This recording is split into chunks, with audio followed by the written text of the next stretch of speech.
एक बार गौतम बुद्ध से उनके एक शिष्य ने पूछा, गुरु जी कृपया हमें बताइए कि कर्म क्या है। गौतम बुद्ध ने अपने शिष्य को कहा कि कर्म को समझने के लिए मैं तुम्हें एक कहानी सुनाता हूँ।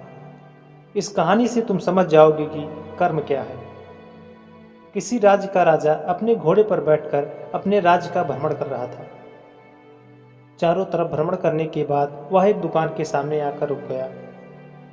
रुकने के बाद राजा ने अपने मंत्री से कहा कि मंत्री जी, मालूम नहीं क्यों लेकिन लगता है कि मैं इस दुकानदार के लिए कल फांसी की सजा सुना दूं, इसे मृत्युदंड दे दूं।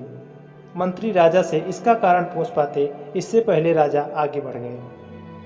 मंत्री ने इस बात का कारण पता करने के लिए अगली सुबह भेष बदली और आम जनता का रूप लेकर दुकानदार के पास जा पहुंचा।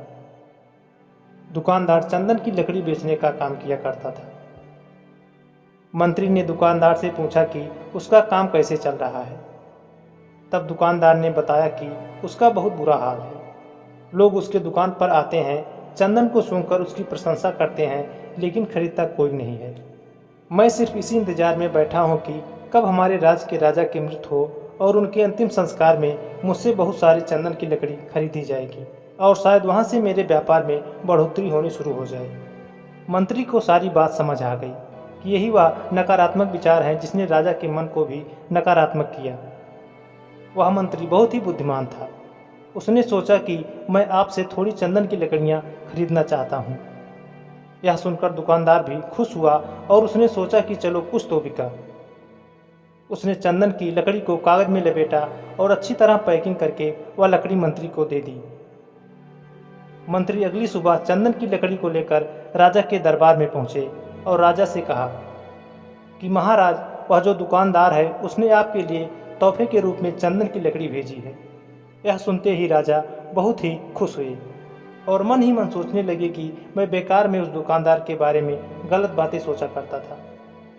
उसने चंदन की लकड़ी को हाथ में लिया, उसमें बहुत ही अच्छी सुगंध आ रही थी। राजा इससे बहुत ही खुश हुए और उसने दुकानदार के लिए मंत्री के हाथों सोने के सिक्के भिजवाए।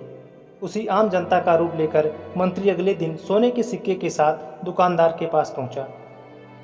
दुकानदार बहुत ही खुश हुआ और उसने सोचा कि मैं राजा के लिए कितनी गलत बातें सोचा करता था। राजा तो बड़े ही दयालु हैं। ये कहानी जब खत्म हुई तब गौतम बुद्ध ने अपने शिष्यों से पूछा कि अब आप बताइए कि कर्म क्या है। शिष्यों ने उत्तर देते हुए कहा कि शब्द ही हमारे कर्म हैं। हम जो काम करते हैं वही हमारे कर्म हैं। जो हमारी भावनाएं हैं वही हमारे कर्म हैं।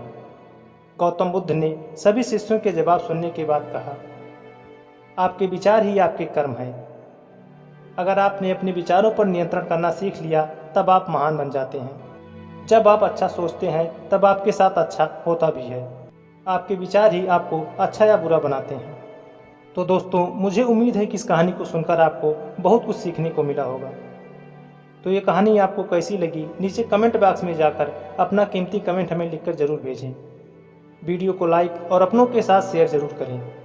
चैनल पर नए हैं तो प्लीज़ चैनल को सब्सक्राइब करें और अपने आसपास स्वच्छता बनाए रखें। तो मिलते हैं ऐसी मोटिवेशनल और रोचक कहानी लेकर। तब तक के लिए नमस्कार, जय हिंद।